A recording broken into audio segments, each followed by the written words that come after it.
Halo, selamat berjumpa mahasiswa farmasi angkatan 2020. Perkenalkan, nama saya Senda Kartika Rakainsa, bisa dipanggil Ibu Senda. Saya yang akan menjadi dosen pengampu kalian pada mata kuliah kimia organik. Pertama-tama saya ucapkan selamat kepada para mahasiswa angkatan 2020 dari program studi S1 Farmasi FMIPA UNES. Selamat karena kalian sudah istilahnya mengalahkan ribuan orang lainnya, ribuan siswa lainnya, dan berhasil masuk di program studi farmasi ini. Semoga selama semester 1 ini dan semester-semester ke depan, sampai 4 tahun ke depan, kita bisa bekerja sama dengan baik dalam proses pembelajaran. Nah, yang kedua, saya juga ingin memotivasi para mahasiswa angkatan 2020 ini untuk tetap bersemangat, walaupun pada semester 1 ini mungkin harus dijalani secara online atau daring. Ya, saya harap semangat kalian untuk berkuliah, motivasi kalian itu tetap ada, tetap terjaga, walaupun harus mengikuti kuliah secara daring. Untuk kuliah daring atau kuliah online pada semua mata kuliah, bisa dikatakan bahwa niat dan tekad kalian itu menjadi hal yang sangat penting untuk menjalani kuliah. Karena tidak seperti kuliah tatap muka, kita tidak bisa bertemu secara langsung, kalian juga belum bisa bertemu dengan teman-teman kalian, dan mungkin tidak ada yang mengingatkan kalian untuk ayo kuliah seperti itu. Tapi niat kalian sendiri dan tekad kalian, dan kalian harus bisa memanage bagaimana diri kalian mengikuti jadwal kuliah yang ada. Nah, jadwal kuliah di farmasi itu memang sedikit padat, ya, tidak seperti jadwal kuliah pada prodi lainnya mungkin. Nah, tetapi jangan dibandingkan ya dengan mungkin mahasiswa prodi lain, karena tahu sendiri bahwa kita dari prodi farmasi merupakan mahasiswa prodi kesehatan yang nantinya bertanggung jawab atau bekerja itu bertanggung jawab istilahnya atas nyawa orang lain. Jadi beban saat kuliah itu juga tidak bisa disamakan dengan program studi yang lain. Karena itu mari kita jalani dengan tetap semangat dan dengan tekad kuat supaya kita bisa mengikuti kuliah online dengan baik selama 1 semester ini. Nah, pada semester ini, salah satu mata kuliah yang merupakan mata kuliah dasar adalah kimia organik. Nah, pada kuliah kimia organik ini akan dijalani sebanyak 2 SKS atau 100 menit per pertemuan, tetapi karena ini kuliah daring, jadi tidak bisa 100 menit, misalnya saya isi full dengan video pembelajaran ya. Nah, tetapi 100 menit itu bisa terdiri dari misalnya menonton video, membuat tugas, kemudian membaca materi, dan aktivitas-aktivitas yang lain. Kalau misalnya tatap muka, nah kita bisa tatap muka selama 100 menit. Tapi kalau misalnya daring, saya tidak bisa full memberikan video pembelajaran selama 100 menit. Tentu saja itu akan menghabiskan energi dan menghabiskan kuota. Nah, tapi pada mata kuliah ini tetap akan kita jalani selama 16 kali pertemuan. Jadi, ada 14 kali kuliah online ya maksudnya ya. 14 kali kuliah ditambah dengan 1 kali UTS dan 1 kali UAS. Kemudian komponen penilaiannya tentu saja keaktifan kalian dalam menjalani kuliah, misalnya keaktifan kalian dalam menjalani kuliah online ini ya, apakah kalian menonton video atau tidak, mengerjakan tugas atau tidak, itu nanti akan terlihat. Kemudian, selain itu, tugas atau kuis yang diberikan dosen pengampu itu juga akan masuk ke komponen penilaian. Nah, selain itu tentu saja ada komponen nilai UTS atau ujian tengah semester dan UAS atau ujian akhir semester.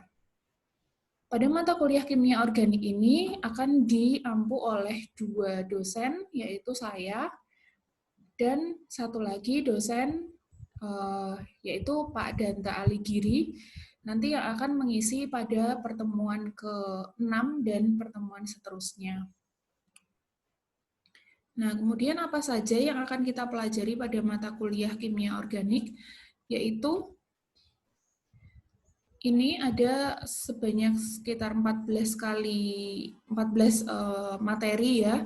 Bisa dibaca sendiri, nanti kita akan membahas dulu tentang pendahuluan, kemudian minggu depannya ada materi struktur dan ikatan kimia, kemudian minggu ketiga, 4, dan 5 itu seperti sedikit overview dan mendalami sedikit tentang senyawa-senyawa hidrokarbon yang kalian sudah pelajari dulu mungkin waktu SMA ya, tentang alkana, alkena, alkuna, senyawa polisiklik dan heterosiklik, kemudian senyawa golongan turunan hidrokarbon. Nah, untuk selanjutnya bisa dibaca sendiri materi-materinya apa saja. Kemudian kita akan memasuki pada sumber referensi dulu ya. Ada beberapa buku atau referensi yang bisa kalian dapatkan dalam bentuk cetak maupun bentuk e-book. Ya, tentu saja kalian harus aktif sendiri dalam mencari buku-buku ini, tidak harus dibeli atau tidak semua kalian harus membeli, tidak. Tapi jika kalian bisa mendapat e-booknya, kalian bisa belajar lewat e-book tersebut. Nah, tentu saja referensi-referensi yang lain juga bisa kalian gunakan. Nah, ingat selama kalian berkuliah, ingat untuk menggunakan referensi-referensi yang terpercaya, bukan dari blog atau tulisan orang yang tidak jelas sumbernya, seperti Blogspot, WordPress, dan sebagainya, apalagi jika mereka tidak menyebutkan daftar pustaka. Ya, tapi kita sebagai mahasiswa juga harus menggunakan sumber referensi yang terpercaya, misalnya buku, kemudian sumber misalnya jurnal, skripsi, dan sumber-sumber yang lainnya. Nah, kita beranjak dulu kepada pendahuluan. Nah, di sini kita akan mempelajari apa itu ilmu kimia organik. Nah, yang pertama, di dalam kehidupan kita sudah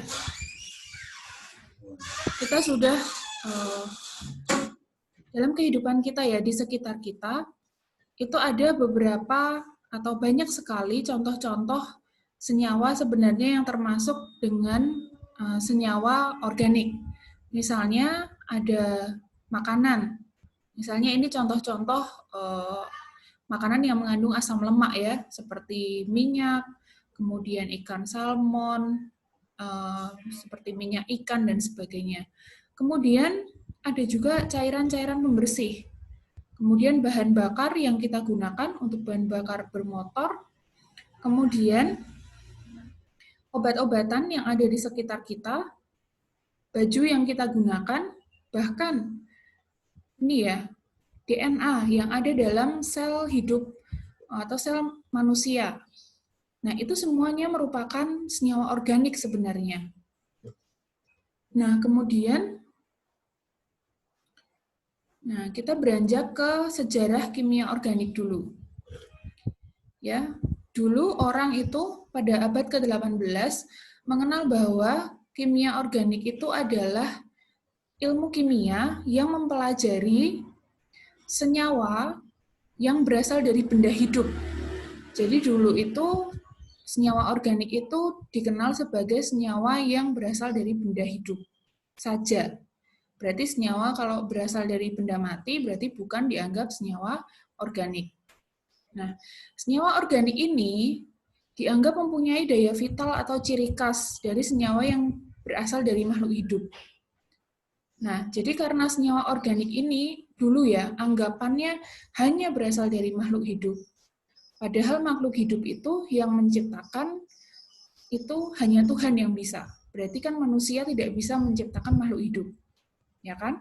Nah, berarti anggapannya adalah dulu senyawa organik itu tidak bisa disintesis. Sintesis itu artinya manusia membuat senyawa tersebut di laboratorium, itu tidak bisa. Ya, tidak bisa disintesis. Jadi manusia tidak bisa membuatnya karena senyawa organik hanya berasal dari makhluk hidup dan makhluk hidup hanya diciptakan oleh Tuhan. Seperti itu ya anggapannya. Nah, jadi dulu ilmu kimia, di dalam ilmu kimia itu dikenal ada senyawa organik dan ada senyawa anorganik. Jadi senyawa organik itu dulu dikenal bersumber dari organisme hidup, contohnya lemak, ya kan berasal dari hewan, dari tumbuhan juga ada. Kemudian karbohidrat dari tumbuhan misalnya padi, gandum dan sebagainya. Kemudian ada juga senyawa anorganik yang berasal dari sumber tidak hidup. Contohnya misalnya garam. Garam kan dari laut ya, dari mineral. Nah, tentu saja itu tidak hidup. Kemudian asam sulfat dan sebagainya. Nah, jadi dulu orang menganggap ada dua golongan senyawa organik dan anorganik. Yang organik itu berasal dari sumber hidup, yang anorganik itu sumbernya tidak hidup. Nah, kemudian seiring dengan perkembangan zaman, seiring dengan perkembangan ilmu pengetahuan, orang itu mulai bisa mensintesis senyawa organik. Nah, dulu diawali dari tahun 1828, ada peneliti bernama Waller, dia berhasil mensintesis atau membuat senyawa organik, yaitu urea, dari sumber anorganik, ya dari amonium sianat. Nah, disinilah mulai orang bertanya-tanya, oh ternyata kita bisa atau manusia bisa, ilmuwan bisa mensintesis senyawa organik. Nah, kemudian ada lagi tahun 1816 sebelumnya ya, ternyata sudah ada juga orang yang membuat atau mengubah suatu senyawa organik, yaitu lemak hewani, jika direaksikan dengan basa akan membentuk sabun. Dulu sabun anggapannya adalah senyawa anorganik. Nah, sampai sekarang ini juga masih dipakai ya, sabun yang kita pakai sehari-hari, sabun batang, sabun cair, dan sebagainya, itu sebenarnya dibuat dari lemak hewani dan basa. Nah, dari sini mulai teori yang tadi ya, dari abad 18 tadi mulai terpatahkan. Karena apa? Karena orang mulai bisa mensintesis senyawa organik. Dan juga orang itu mulai bisa mengubah atau mereaksikan senyawa-senyawa, ya, misalnya dari organik ke anorganik. Nah, mulai dari situlah teori daya vital ini terpatahkan. Nah, jadi nanti kalau misalnya ujian, kalian menyebutkan kimia organik adalah cabang kimia yang mempelajari senyawa organik yang berasal dari sumber hidup. Nah, itu salah ya. Karena teori tersebut sudah terpatahkan, karena orang sudah mulai bisa mensintesis senyawa organik di laboratorium misalnya. Nah, jadi sekarang definisi barunya apa? Karena teori tadi sudah terpatahkan, nah, jadi kimia organik sekarang itu difokuskan pada studi dari senyawa karbon yang didapatkan dari tidak hanya dari sumber hidup, tetapi juga yang disintesis di laboratorium. Nah, mengapa senyawa karbon atau senyawa yang terdiri dari atau mengandung karbon ya? Karena hasil analisis terhadap senyawa organik menunjukkan bahwa senyawa organik itu selalu mengandung atom karbon, pada umumnya disertai dengan kandungan hidrogen. Ya, unsur-unsur ini banyak terlibat dalam dunia kimia organik, yaitu selain karbon dan hidrogen tadi ada oksigen, nitrogen, unsur halogen, sulfur, dan fosforus. Nah, ini ya, kalau kita lihat, ini tabel periodik unsur, tentu saja kalian sudah mengenal. Nah, tadi unsur-unsur yang menyusun senyawa-senyawa organik, misalnya karbon, nitrogen, oksigen, sulfur, kemudian halogen di sini, kemudian ada juga hidrogen. Nah, itu sebenarnya hanya hanya sedikit sekali senyawa dari seluruh tabel periodik unsur yang ada. Ya, tetapi unsur-unsur yang hanya sedikit ini, dia bisa membentuk variasi senyawa yang sangat banyak sekali. Sehingga lebih dari 80% senyawa yang dikenal di dunia adalah senyawa organik. Ya, walaupun penyusun-penyusunnya itu hanya sebagian kecil saja dari semua unsur yang ada di dunia. Nah, kemudian apa contoh-contoh senyawa organik yang ada di alam? Tadi kita sudah membicarakannya, misalnya asam lemak di sini. Kalau dilihat struktur asam lemak, rantai panjang seperti ini, ada yang jenuh, ada yang tidak jenuh. Nah, ini terdiri dari karbon, hidrogen, kemudian oksigen. Nah, ini adalah termasuk senyawa organik. Kemudian dari baju yang kita pakai misalnya, itu terdiri dari senyawa yang bernama polistiren. Nah, kalau dilihat di sini juga terdiri dari karbon dan hidrogen. Nah, kemudian yang lainnya, ada senyawa-senyawa atau ada produk-produk yang terbuat dari senyawa turunan minyak mentah. Nah, kita tahu sendiri ya kalau bahan bakar seperti ini, baik bensin, solar, aftur, dan sebagainya itu adalah merupakan senyawa-senyawa alkana, ya, atau senyawa golongan hidrokarbon, misalnya alkana, alkena, atau alkuna, atau hidrokarbon aromatik. Nah, seperti bensin ini atau solar atau yang lain, itu terdiri dari senyawa yang merupakan N-oktana dan iso-oktana, ya. Nah, ini merupakan senyawa-senyawa golongan alkana. Kemudian selain itu ada juga obat-obatan. Nah, kita sebagai mahasiswa farmasi nanti juga akan belajar tentang banyak jenis obat-obatan, juga strukturnya mungkin ya. Nah, ini seperti ini. Ini adalah struktur paracetamol. Di sini juga terdiri dari unsur-unsur seperti karbon, oksigen, nitrogen, hidrogen. Ya, dan di sini ada, masih ingat ya ini struktur apa? Yaitu cincin benzen di sini atau aromatik. Nah, di sini juga mengandung atau merupakan senyawa organik. Nah, termasuk yang selanjutnya adalah yang ada di dalam sel-sel hidup kita gitu, sel-sel dari manusia, yaitu DNA sebagai sumber informasi genetik. Ternyata kalau misalnya kita runut sampai ke strukturnya, ya jika kita melihat struktur kimianya, ternyata DNA itu atau deoksiribonukleik asid, asam deoksiribonukleat, itu mengandung unsur-unsur seperti karbon, hidrogen, oksigen, dan nitrogen. Nah, jadi sebagian besar memang ya senyawa-senyawa yang kita kenal dalam kehidupan kita itu adalah senyawa organik. Nah, kemudian apa sih yang membuat atom karbon atau C itu menjadi fokus atau sangat penting dalam dunia kimia organik? Kenapa yang dibahas itu atom karbon terus gitu ya? Nah, ini terkait dengan sifat-sifat atom karbon. Yaitu yang pertama, atom karbon itu bisa membentuk 4 ikatan kovalen yang kuat dan stabil. Ya, mulai dibaca lagi ya, ikatan kovalen.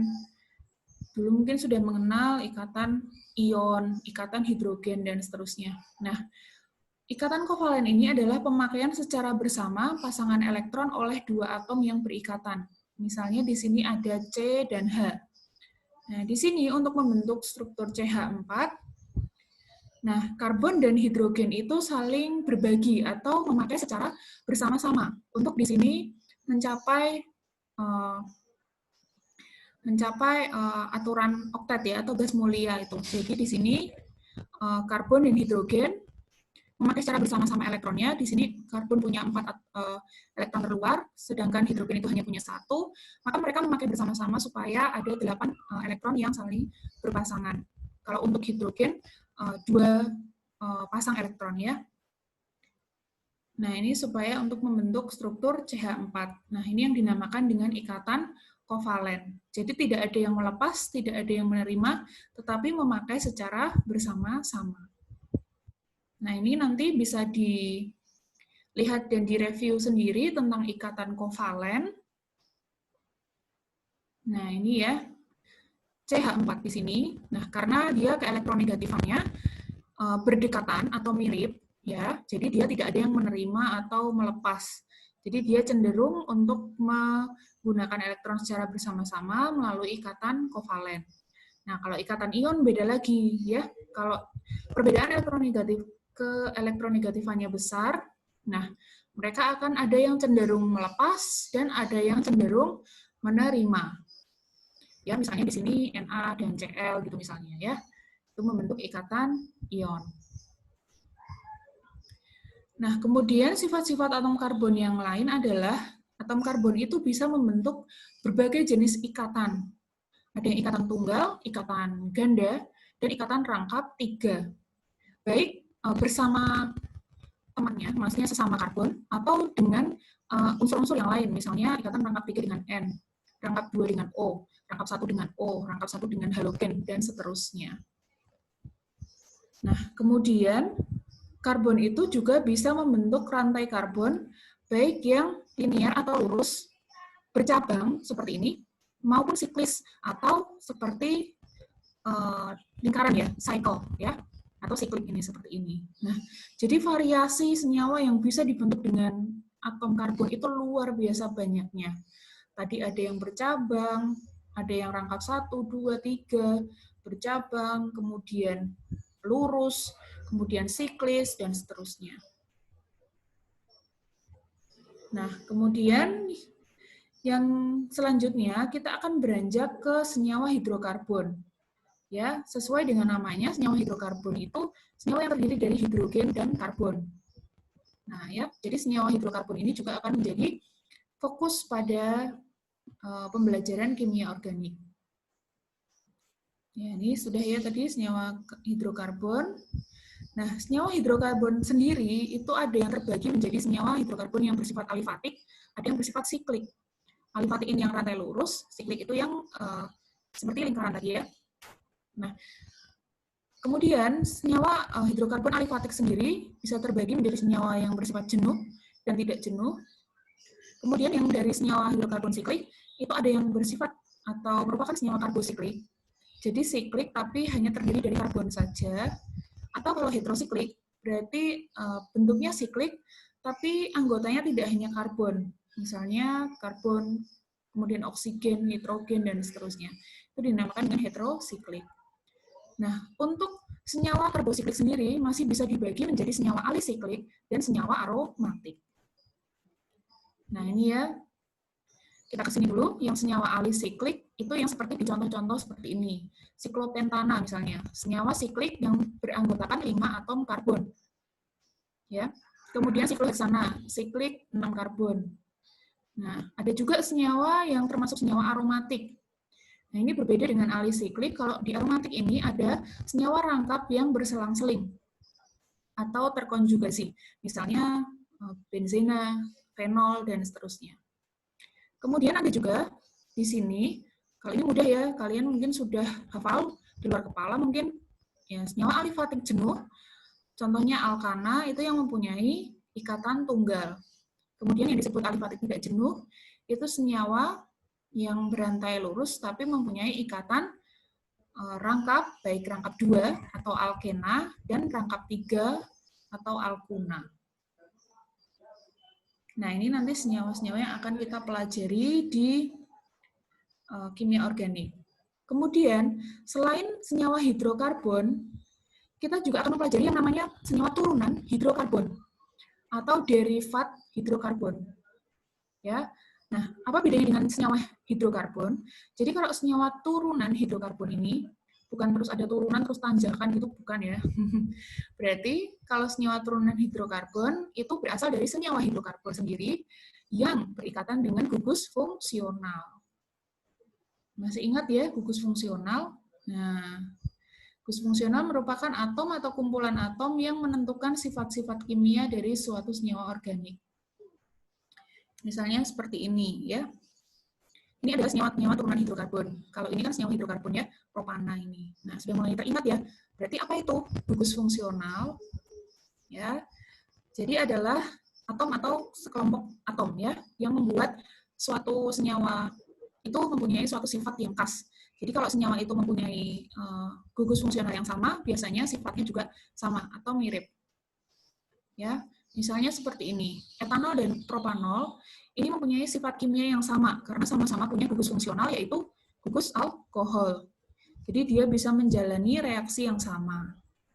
Nah, misalnya tetapi tidak dengan senyawa hidrokarbon yang tidak punya gugus fungsional alkohol. Ini kan tidak ada gugus fungsionalnya ya. Nah, propana di sini tidak bisa bereaksi dengan natrium atau sodium. Tetapi etanol dan propanol bisa bereaksi dengan natrium membentuk gas hidrogen atau H2. Nah, jadi bisa disimpulkan tadi ya bahwa kita tahu etanol dan propanol itu mengandung gugus fungsi yang sama, yaitu OH. Nah, diklasifikasikan sebagai keluarga yang sama, yaitu keluarga alkohol. Nah, bagaimana dengan keluarga-keluarga yang lain? Sudah mulai ingat ya, keluarga yang lain mungkin ada eter, ester, aldehid, asam karboksilat, amina, dan keluarga yang lain. Nah, jadi senyawa organik itu adalah merupakan senyawa hidrokarbon ya, dan turunan hidrokarbon. Nah, dan dikatakan bahwa senyawa organik itu atau senyawa hidrokarbon dan turunan hidrokarbon itu merupakan anggota deret homolog atau keluarga tertentu. Nah, ini ada istilah baru nih, deret homolog. Nah, ini juga kalian juga pasti sudah mengenal. Deret homolog itu senyawa-senyawa yang mempunyai gugus fungsional yang sama dan setiap anggotanya itu hanya berbeda sebuah unit CH2 di dalam strukturnya. Misalnya, deret homolog yang paling sederhana itu hidrokarbon seperti alkana, alkena, atau alkuna. Nah, misalnya seperti ini, deret homolog dari alkana. Ada metana, etana, propana, butana, nah, dan seterusnya ya. Ada pentana, heksana, heptana, dan seterusnya. Nah, itu dia disusun, kenapa disebut deret ya? Nah, karena mungkin yang pertama ya, metana di sini ada 1C. Kemudian etana, ada 2C, propana 3C, butana 4C, dan seterusnya. Nah, karena itu ini disebut deret. Ya. Nah, di sini setiap deret homolog atau metana dengan etana, dengan propana, dengan butana ini hanya berbeda satu unit CH2 dari deret homolog yang sebelumnya. Misalnya di sini CH4 dan C2H6 di sini berbeda satu unit CH2. Nah, kemudian tadi ada deret homolog senyawa hidrokarbon. Nah, kalau deret homolog senyawa turunan hidrokarbon, ada senyawa senyawa deret homolog dari misalnya alkohol, aldehid, asam karboksilat, dan seterusnya. Nah, jadi sama ya aturannya dengan yang tadi, hanya di belakangnya di sini ditambahi dengan gugus fungsionalnya apa. Misalnya alkohol itu OH, aldehid itu CHO, asam karboksilat itu COOH, dan seterusnya. Misalnya seperti ini, deret homolog dari alkohol. Ada metanol, etanol, propanol, butanol, dan seterusnya. Nah, untuk penamaan ini juga tergantung gugus fungsionalnya ya. Jadi ingat di sini, kalau CH4 metana, kalau CH3OH metanol. Kalau etana jadi etanol, propana jadi propanol, dan seterusnya. Di sini tetap sama, yaitu satu deret homolog dengan deret homolog yang sebelumnya berbeda satu unit CH2. Nah, jadi kita bisa simpulkan bahwa senyawa organik tadi ya merupakan senyawa hidrokarbon dan turunannya. Dan senyawa organik itu pasti merupakan anggota deret homolog atau keluarga tertentu. Nah, kemudian ini saya punya sebuah pertanyaan, nanti silakan dijawab. Nah, kemudian bagaimana dengan senyawa-senyawa seperti CO2, KCN, CaCO3, ya? Mereka kan mengandung karbon nih. Nah, apakah mereka merupakan senyawa organik? Nah, silakan dijawab sendiri ya. Nanti berdasarkan uraian yang tadi sudah saya paparkan, menurut kalian apakah senyawa-senyawa ini merupakan senyawa organik atau tidak? Ya, mungkin sekian dulu video pembelajaran dari saya. Terima kasih atas perhatiannya. Nah, kemudian video ini akan saya unggah pada Learning Management System atau LMS yang dipakai oleh UNES, yaitu ELENA. Nanti di Elena bisa ditonton video ini. Kemudian kalian juga bisa mendownload PowerPoint dari video ini. Mungkin bisa kalau mau di print dan seterusnya.